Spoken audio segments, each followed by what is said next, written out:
Hi all, part 12 of my Euro Yen trade review.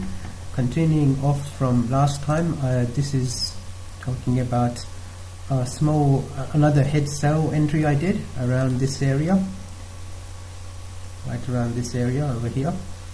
And I think this was a good entry because it's a consolidation sell. We have a strong sellers down and a small buyers coming up, but not really in a reversal format, more like in a consolidation format.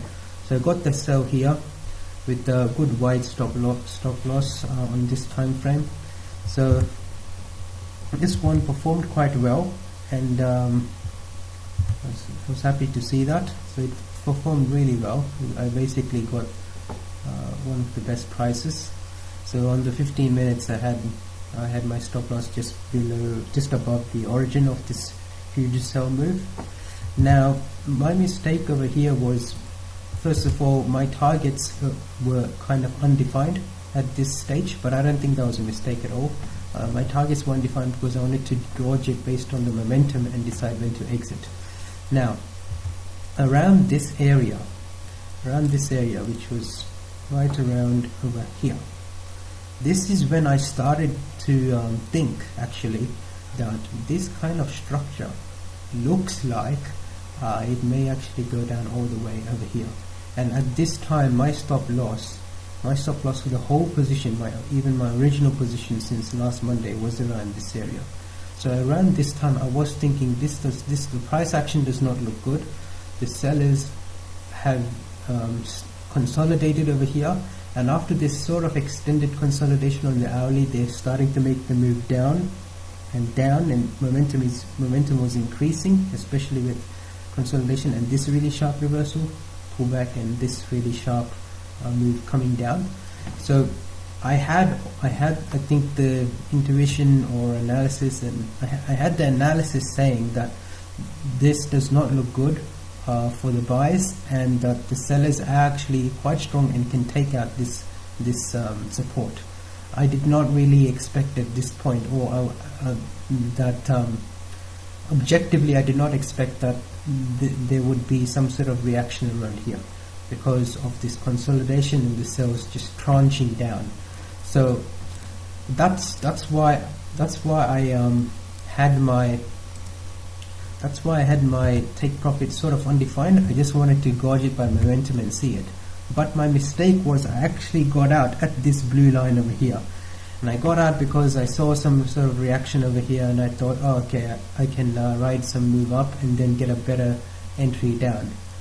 But the problem with that is re-entering, for me at least, exiting and re-entering, it takes a lot of effort and thinking involved, and I'm not necessarily on my computer all the time, so there is that risk of I may not be able to get a good re-entry price. So that's the risk I took, and we can see later on how that affected my positions management on these trades. So anyway, this was a good trade. I think logically, based on the 15-minute time frames and the 3-minute time frames and everything, this was a pretty perfect entry and a pretty perfect exit in my opinion. But given the bigger picture and the bigger perspective and what I was expecting to happen in the larger time frames, and given some practical considerations, I probably should have held on, or even maybe done, like, to close off this position, done a hedge buy on this position, because this was a pretty good entry and it may be tougher to get as good a sell entry as this one, whereas it may be easier to enter a small buy and exit the small buy if I want to really counter this move down with playing a retracement.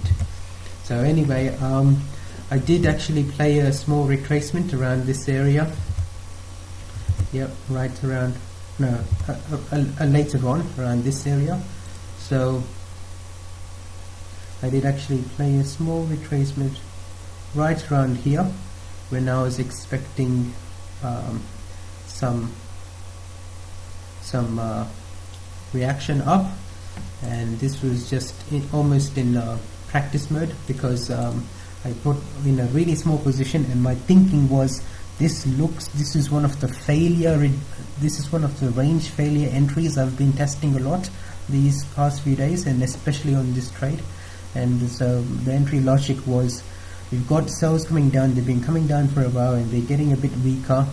Buys come up and sells come down, but they fail to take out this low, and more importantly there is a small period of hold, and that's when I hit the buy entry. Ideally the buy entry should have been probably a bit later. I should have waited for more evidence of hold. I think this was a decent entry, and especially after this candle it confirms the entry, because this candle looks strong but the buyers did not give up grounds. They still held this area. Now I was still in scalp mode for this, which I think it was good and was maybe not so good, so I took off half my positions over here. This may not have been so good because this was a pretty logical entry and I could have ridden the move up further. So generally speaking, probably there are arguments to both sides, I think, to taking off positions over there. But I was not too worried about the fact that I took off half my positions. I still had half to go, and around this area is when I got a bit deluded and diverted from my bigger time frame view, which was this is range distribution and the sells are coming down. So around this area I just got deluded and thinking, okay, this is just the buy is going to go straight back up. So because I was holding on to this trade for so long, I thought I was still very hopeful that my weekly target would be hit. So I got stopped on this at break even for the rest of my positions, and later on decided to try a couple more entries based on the same theme, and so this was with very minimal positions, because it was more like an experiment mode. I'll cover the learnings for that in a later video. Just that's some of the research I'm doing. And I actually got back in on the sell entries around this area. So the head sell entries around this area. So 23. Around this area, I got back into the head sell entries. And when I did so, I knew, okay, this support has been broken. There was basically no reaction, very clean break of that support. So I knew the end was near for this trade.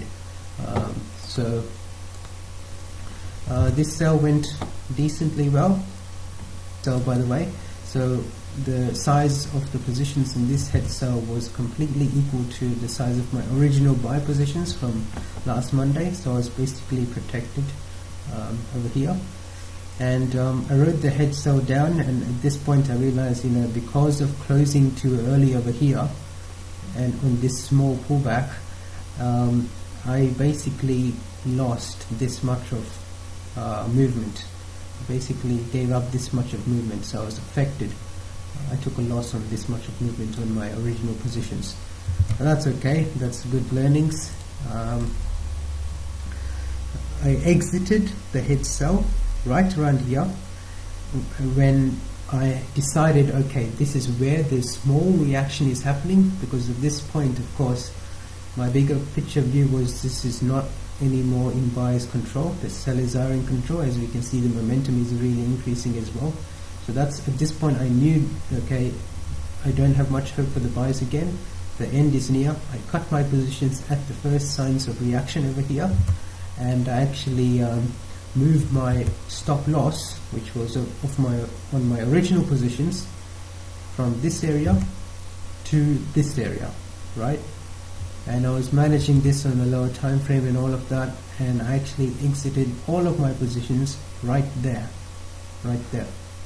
So that was a pretty big trade, lots of trades in between, hence the 12 watt videos on this. Around 45R was the return on this original trade, and yeah, I think did not really make it to the weekly target, but it just reacted off the daily area. So that's all for now. Next video I think I'll do a summary on some key learnings I have on this trade, because I actually learned a tremendous amount on this trade. So that's all. Thanks, and comments and questions are very much welcome.